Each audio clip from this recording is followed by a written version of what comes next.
E falando em questões populares, né, a gente tem falado muito da participação, soberania popular.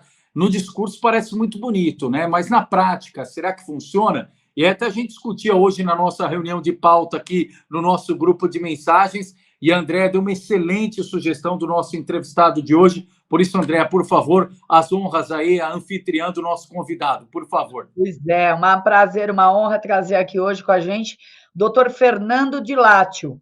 Ele que é presidente do Instituto Qualicidade, defensor de causas públicas, especializado em direito constitucional. O tema de hoje é soberania popular. Boa noite, doutor Fernando. Obrigado por aceitar o nosso convite, por estar aqui conosco no ABC em Off News. Boa noite, Andréa. Boa noite, Leandro. Boa noite, comunidade. Um bom ano para todos vocês. Andréa, vou pedir a gentileza de você retirar o doutor da frente do meu nome, que eu fico mais à vontade, porque senão vou ter que chamá-la de senhora, ou doutora, enfim. Então, se chamar de senhora, nós vamos parar tudo. Eu sou da opinião que a gente pode e deve respeitar as pessoas, mas para isso não é necessário o uso de pronome. E às vezes até você pode usar qualquer pronome e desrespeitar. É muito comum no Senado você ouvir tipo Vossa Excelência é o... Mas, enfim, boa noite. Uma vez teve um discurso de uma senadora que ela falava assim para o ex-governador da Bahia falecido, ai meu Deus, fugiu o nome. Toninho Malvadeza. Oi? O ACM. E ela falava assim, e ela falava assim: o senhor representa, excelentíssimo senador, o que há de mais escória na humanidade. Ou seja, o excelentíssimo acabou. Isso me lembrou, e é fato. Às vezes, as informalidades, elas são mais carinhosas, né, Fernando? E respeitosas, igualmente respeitosas. É verdade. Bom, vamos lá. Conta para a gente, Fernando, o que é a soberania popular na Constituição. Muito bem, André. Veja, esse é um assunto muito delicado, porque ele foi muito mal esclarecido à sociedade brasileira, né? Então, a gente começa o seguinte: a Constituição, logo no primeiro artigo, no seu parágrafo único, tem aquela frase que todo mundo conhece, que é todo o poder emana do povo, né? Em todas as democracias ocorre isso, o poder emana do povo. A nossa Constituição, ela chamou esse poder que emana do povo de soberania popular. Soberania significa poder supremo, né? Então, é o poder supremo da sociedade que é o fundamento da democracia. Por quê? Porque democracia é a vontade da maioria. Então, a soberania popular é a vontade da maioria, né? Muita gente confunde soberania popular, acha que está exercendo a soberania popular quando está votando num representante, mas isso não ocorre, não é verdade. Quando você vota num representante, você está exercendo um direito constitucional e um direito político, né? O que é diferente de exercer a soberania popular. Só existe 3 maneiras de se exercer a soberania popular, segundo a nossa Constituição, que é através de um plebiscito ou de um referendo ou num projeto de lei de iniciativa popular, né?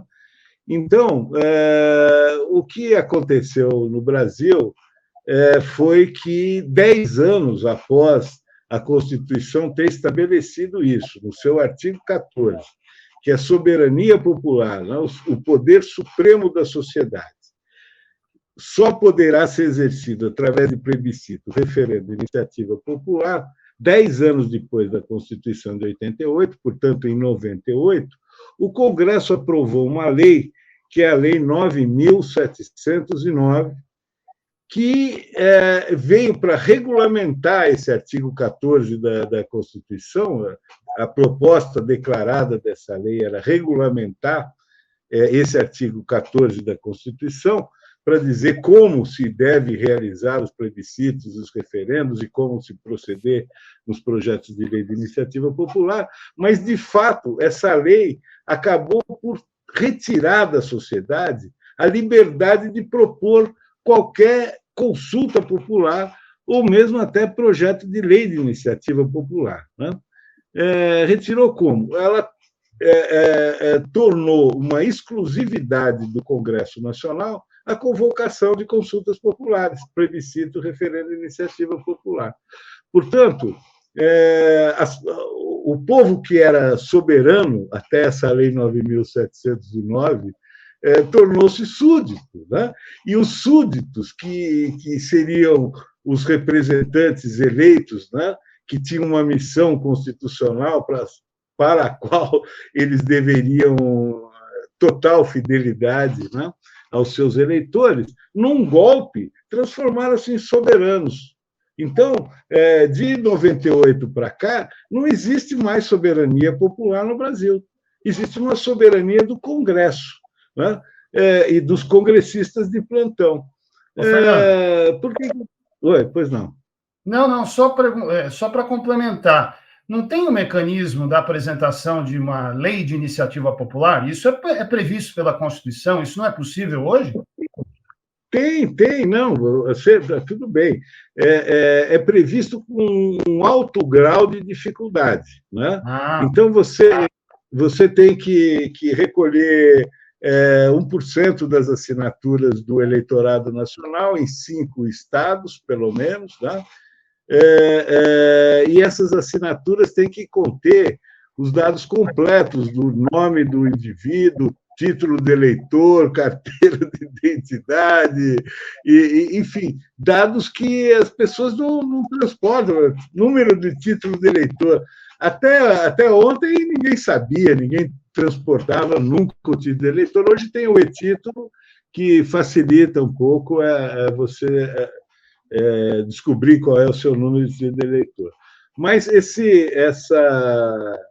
lei 9.709, ela também regulamentou o procedimento do recebimento à votação dos projetos de lei de iniciativa popular.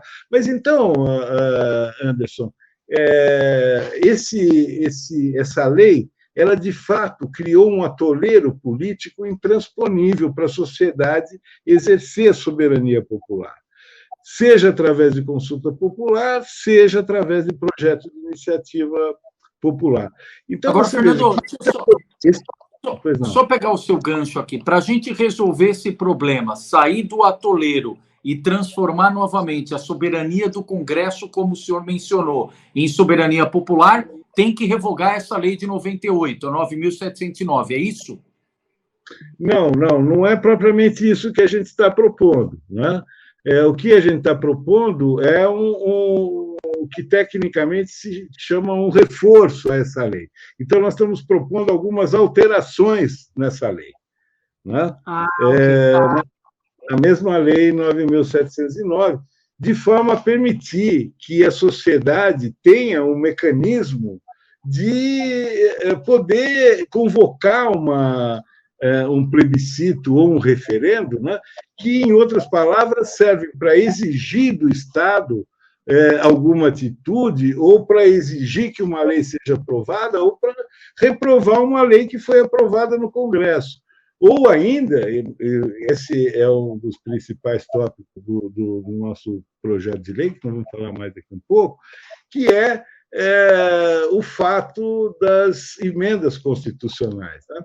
Então, veja, a gente estava falando da lei, o Leandro, aliás, o Anderson perguntou se havia um mecanismo. Há um mecanismo, mas esses mecanismos são tão complicados, existe o atoleiro, como eu dizia, tão intransponível, que nesses 34 anos de Constituição, né, quase 4 décadas, nós tivemos um plebiscito e um referendo, E nenhum dos dois foi por iniciativa popular. Né? Então, um foi o plebiscito do sistema de governo, né? Parlamentarismo, república e tal. Não foi iniciativa popular. E o outro foi o referendo do Estatuto das Armas, que também não foi de iniciativa popular. Então, nós nunca tivemos um ato de livre iniciativa popular, de fato, uma consulta popular.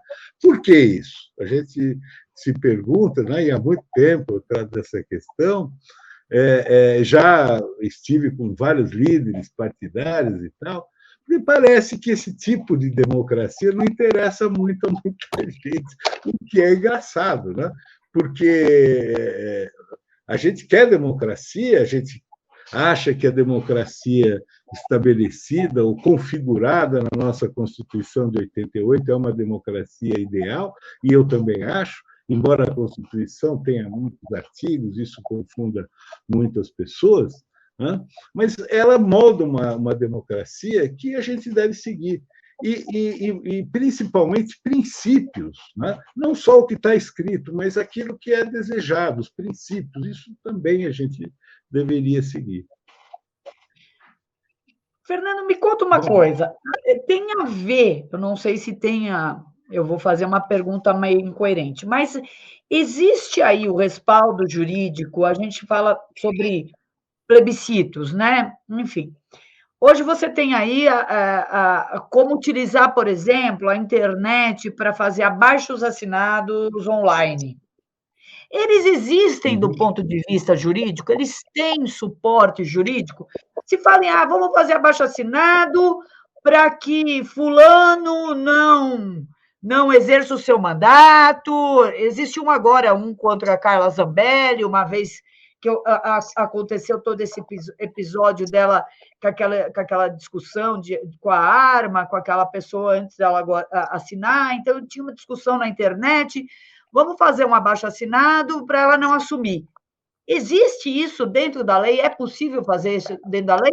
Ou, na verdade, assim, é uma democracia que também não se dá para usar como a questão da lei?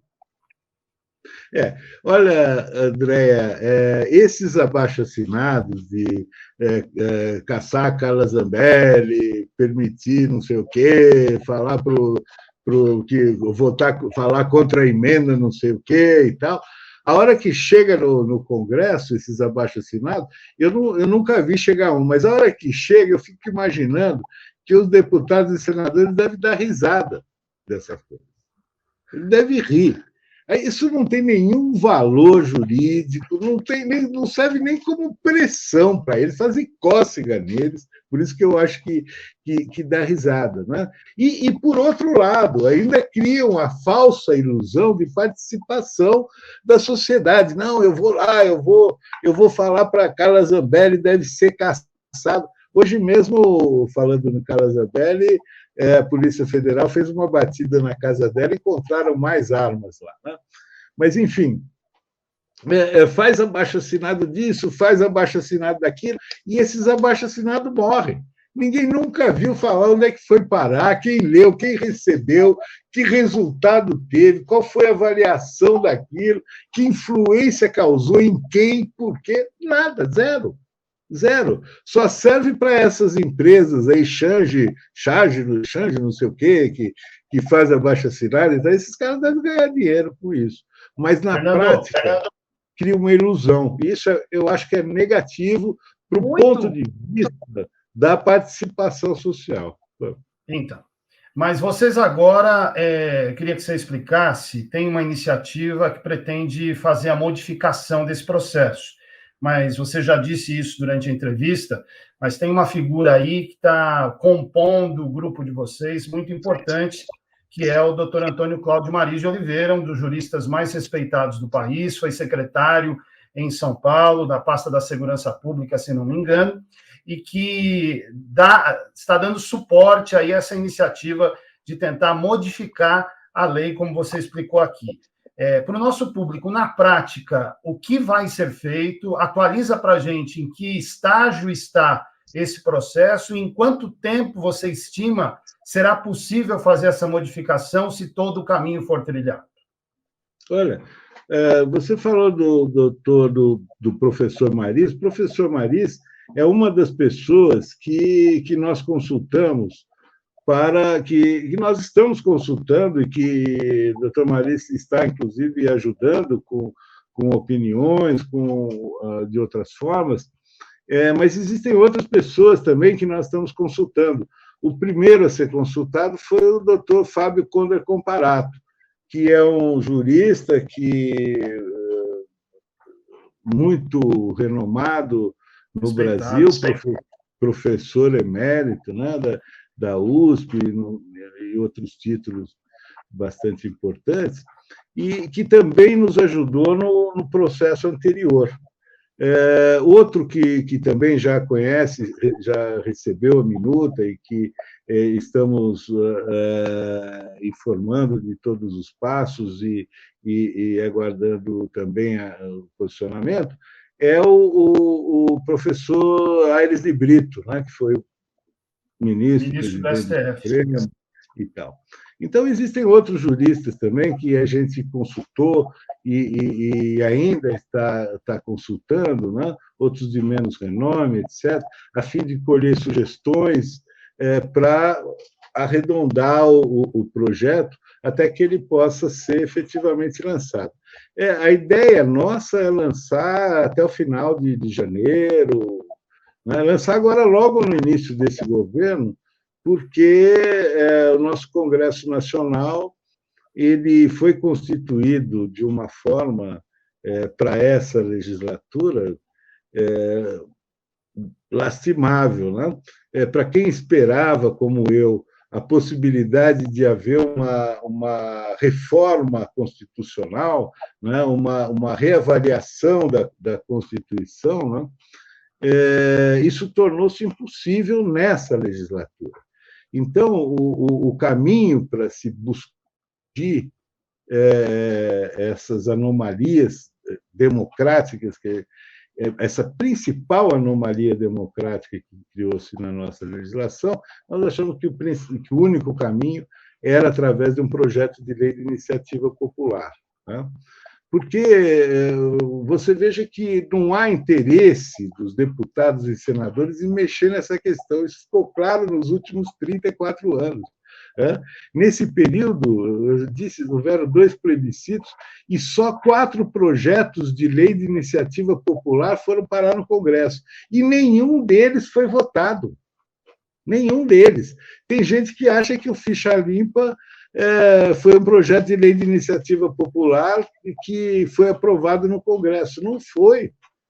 Não foi. Eu fui uma das pessoas que estava junto com participei do projeto colhi assinaturas, enfim, para o Ficha Limpa, estava junto com os grupos que foram entregar no Congresso o projeto Ficha Limpa e conheço toda a história. O projeto de Ficha Limpa chegou no Congresso e foi parar na mão do Temer, que chamou o Índio da Costa e formou uma comissão especial e mudaram o texto do projeto de lei e votaram substitutivo e não o Ficha Limpa.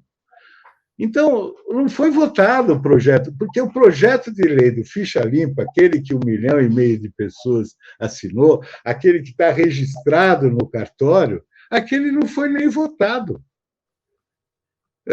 E foi votado um substitutivo, e ninguém fala nada sobre isso. Por quê? Porque eu só vejo uma explicação. Não interessa à maioria dos partidos políticos que ter a sociedade intervindo nos seus negócios políticos, nas suas negociações. Vou falar negócio, né, que pode ter um sentido pejorativo, como de fato talvez ocorra, até, mas negociações políticas. Então, é preciso que a sociedade se levante e diga: opa, democracia não é assim, não. Democracia é a vontade da maioria. Se tem 3 pessoas para decidir que pizza vão comer, a maioria decide. Se bem que, se for meio a meio, 5 pessoas vão decidir cada metade, o quarto, enfim. A maioria decide, isso é democracia. E a vontade da maioria é a soberania popular, o poder supremo na democracia. E cadê a discussão sobre isso na nossa sociedade? Verdade. Por que não existe? Verdade. André, é isso? Por mim, chegou a informação para a gente, só para remendar aqui, tem uma emenda 47 numa lei orgânica do município de Santo André. Parece que foi feito algo de moderno nesse aspecto na cidade. Existe a possibilidade de ter aí um referendo popular na cidade de Santo André? É isso, Fernando? Exatamente, Andréa. Santo André é o único município do país que tem um mecanismo de democracia direta na sua Constituição, na sua lei orgânica do município. Acho que nem os vereadores sabem. Oi? Provavelmente Acho que nem os vereadores sabem disso. Sabem, Dilácio? Alguns sabem. Por exemplo, o Paulinho Serra votou essa lei. Essa lei foi apresentada na Câmara Municipal pelo Luiz Zacarias e pela Eleni de Paiva. Esse que vocês disseram agora, o Donizete, né? O Donizete, ele conhece, ele estava lá na Câmara, ele foi um dos que votou também e aprovou essa lei. E tem outros, o Montorinho, eu nem sei se está vivo ainda, o Montorinho parece que não, né? Tá, o Montorinho está e é assessor na Prefeitura de Santo André. Isso. O Montorinho era presidente da Câmara na época e até ofereceu uma certa resistência nesse projeto, mas, como eu disse, era um projeto apoiado por um grupo significativo, né, da sociedade civil organizada de Santo André, e nós conseguimos, felizmente, esse apoio, o Zacarias ele adotou o projeto, né? E a Eleni também, enfim, os dois que acabaram apresentando o projeto. E agora, eu estou afastado da política de Santo André há muitos anos, mas eu vejo que o Zacarias, aliás, eu já estava supondo isso, seria o candidato do Paulinho Serra aí na sucessão, né? E um dos fortes... Os 2 vices da cidade, né? Eleni foi vice do Aidan e o Zacarias hoje é o vice do Paulo, né?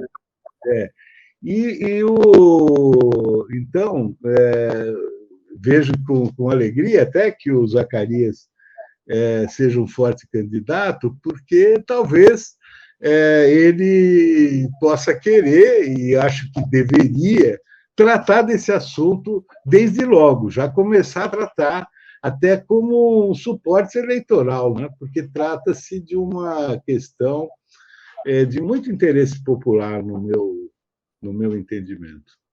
Legal. Esse projeto, só completando, não sei se eu respondi. Por favor, Fernando. Se tenho tempo.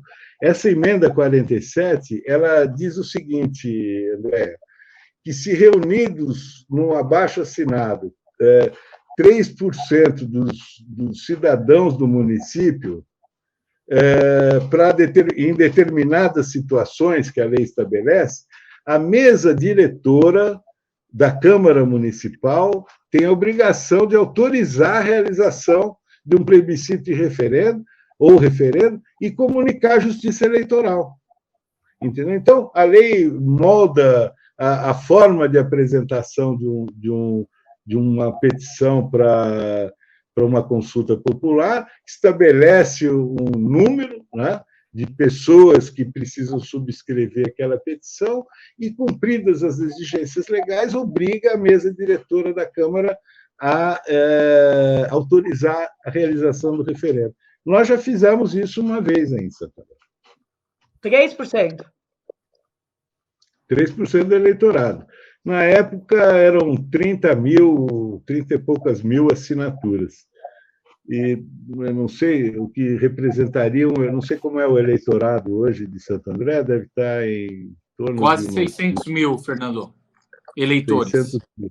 Quase 600 mil eleitores. Se for isso, é menos. Se for 500 mil, são 15 mil, né? 3%, 15 mil. Se for 600 mil, 18 mil, dá menos de 20 mil eleitores. É verdade. Né? Eu acho que já foi mais eleitores, né, Santo André? Acho que já teve mais eleitores. Já teve perto de 1 milhão de habitantes, Santo André, né? Bem, mas de qualquer forma, o povo tem que se manifestar. Independente mas do número. O mecanismo é esse. Então, reuniu.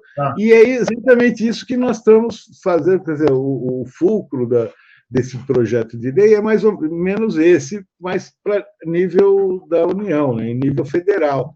Apresentado um abaixo-assinado subscrito por um determinado número de pessoas que cumpra as demais exigências legais da lei, etc.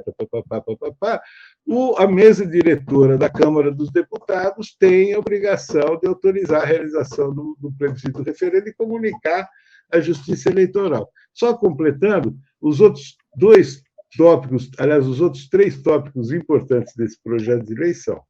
Esse que eu mencionei agora, do mecanismo direto para convocação. O outro é obrigar a Justiça Eleitoral a gerir um sistema digital de cadastramento de petições para consultas populares e para projetos de lei de iniciativa popular e do banco de dados respectivos de subscritores. Então, em vez de você precisar procurar o seu título eleitoral, sair colhendo assinatura física por aí, você entra no site da Justiça Eleitoral, do TSE, lá vai lá, tal, petição, tal, eu quero assinar, pumba, tem lá o seu título, já pumba, assinou. Completou o número de assinaturas, o TSE emite uma certidão. Nós estamos na era digital, né? Por que desprezar esses mecanismos? Então, esse é o segundo ponto importante. E o terceiro ponto importante desse projeto é obrigar o Congresso Nacional a levar a referendo popular toda a emenda constitucional que eles aprovarem. Porque, gente, depois da Lei 9.709, ficou estabelecido no Brasil que a Constituição não é mais um contrato entre cidadãos e cidadãs, né? Um contrato social entre cidadãos.